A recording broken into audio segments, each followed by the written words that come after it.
We're going to talk now about the ITCC, which is a new kind of entity and organization you and I and a couple other people have been working on. It's called the International Tribune of Christian Coaches, and we're kind of forming a group to begin to create a form of unity, language, certification, accreditation, those kind of things amongst Christian coaches. And by all means, you've been running a coaching organization for many years. Talk to me why you are interested in the ITCC and even why you're participating kind of at a founder or a creation level in the ITCC. It's important, Kyle, I think, to begin with the end in view. And if you're going to go long term and have a sustainable, not just a moment, but a movement, you have to build to standards that you know are going to continue. And so recognizing that in the Christian coaching world, it's kind of like the Wild West. Everybody's doing that which is right in their own eyes. They're godly people and they're making a difference. But no one knows what a standard would look like. We look to the secular realm and we see some attempts there, and they're doing, I think, a good job. But it's very costly. And it's a volunteer organization called the International Coach Federation.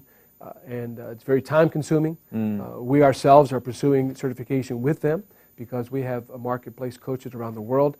But I can tell you most of the people that I've seen in the Christian coach movement probably are not interested in both the price they have to pay for that credentialing and certification and the relevance of it to their sphere of influence. So we felt it was an opportunity for us to create something that would make a difference for Christian coaching in where God's had their hands to the plow right now. Wow. Let's say I'm a Christian coach and I'm new to it, and I am actually new to certification. This has not been my background, so you and Candace and others are really training me on why we need accreditation and what is its role amongst Christian coaching professionals. So if I'm a new coach, talk to me, why do I even need to even think about becoming accredited? Or let's say even I'm running a small coach organization where I'm licensing other coaches.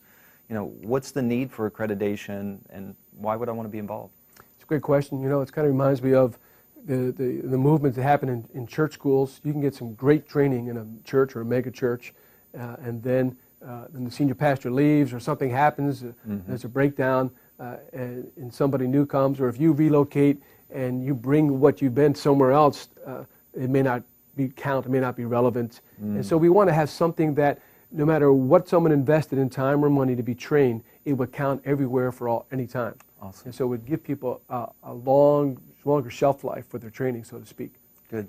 Does it also bring kind of, when I'm looking for a university course or a coach and I see that ITCC certification, I mean, I think our vision is that we anticipate that people are going to say, okay, that if they check, it's kind of like seeing the Good Housekeeping seal, or when you're online, the VeriSign, your transaction is being secured by a third party. Is that kind of some of the component of the ITCC, is to bring a level of credibility to a coach in a coaching organization? Yeah, it really is. You know, the question, by whose authority do you do these things? And there's an authority in the sense of a transparency of support, encouragement, accountability with people on the Tribus platform who are there to help each other be successful. So there's no experts that are controlling anything as much as a group of people that really wants the Tribus platform, when it comes to coaching, to have an irreducible minimum standard of excellence that is duplicated all through the system, so that on the Tribus platform and on the ITCC label, you can expect that people can deliver the goods. That's good. And you were even talking to me about this trip upcoming to Atlanta, and there's people there that have materials that would be appropriate for Tribus. So this ITC certification is going to, I don't know these people, I'm not going to Atlanta with you, but when that coaching organization certifies their material through the ITCC, that becomes kind of the global passport of approval. And that being said, I assume you're wanting to offer this out to your coaches as well, but you want to make sure what you're offering, whether it comes directly through your referral or some other coaching organization, it's maintaining those standards so that you feel comfortable presenting that. Is that correct? That's absolutely true. So we want the individual coach to know that they can have a credential, and then we want the individual school that trained that coach to also, if they'd like, to be accredited. And both of those things, I think, can carry a lot of weight.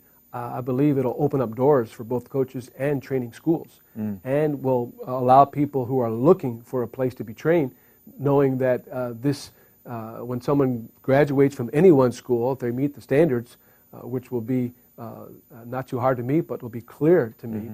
And then on the bottom of that certificate saying they got done from that school will be all the schools' kind of logos on there, showing that all these schools recognize it. Wow. So a coach on their wall can have a certificate from their school and have another 5, 10, 15, who knows, logos underneath it.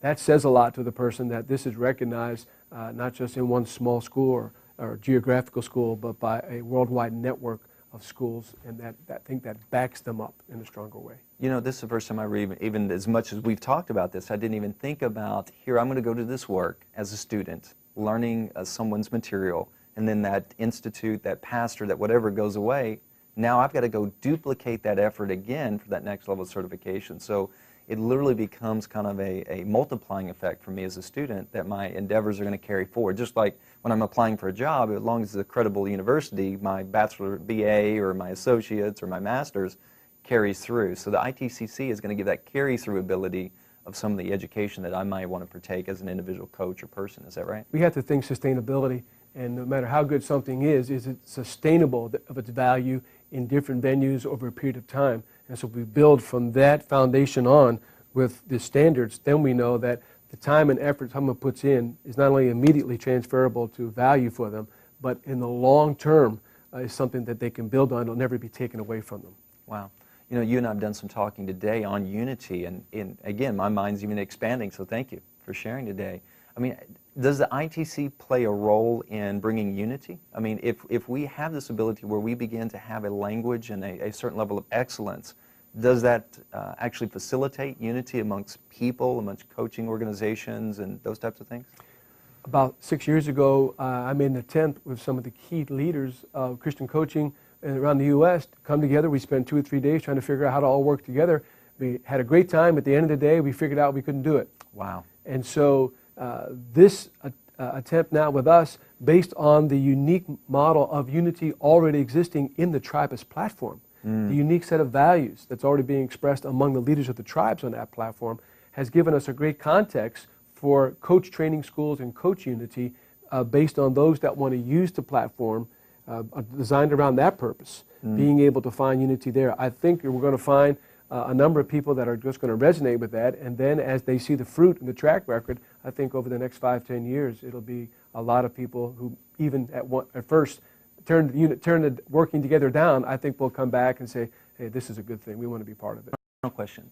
Is there value in becoming an ITC certified coaching organization? You're a Christian coach, but you also run a coaching organization. Is there value in networking, connecting, and resourcing other Christian coaches in your life to sharpen your saw, to broaden your quiver, you know, however you want to say it? Is there value in that, and have you had a lot of that experience in your life as a coach? Absolutely. In fact, in the very process of working on the Tribus platform with the ITCC, working with Dream Mentors, Candace Smithyman and her husband Adam and a group of people, the value already out of that has helped me to sharpen some stuff. In fact, we decided we're even going to partner together in some areas. Wow. And so what I'm discovering, the more I get to meet some wonderful coach trainers and organizations, is that they have either a unique niche, or they certainly have some things where we overlap, and they're trying to reinvent the wheel in some of the countries that I'm in. And I got off the phone the other day with one of them and said, hey, why don't we talk again about how we can help each other expand some markets in those countries? And the answer was absolutely yes. So I think, again, because of what's coming out of those gates, we stand as one, we have a better chance of really being victorious here. Well, Joseph, you've been a shining example.